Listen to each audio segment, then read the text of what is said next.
How to fix 0x80070490 error code in Windows Update. To fix 0x80070490 error code in Windows Update, try 1. Run Windows Update Troubleshooter. 2.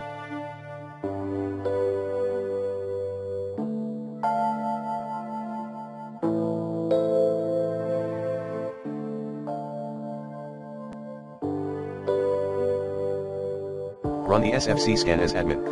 3.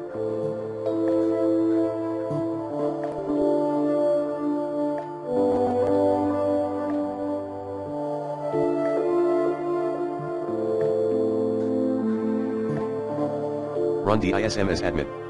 4. Reset Windows Update components in the fast way.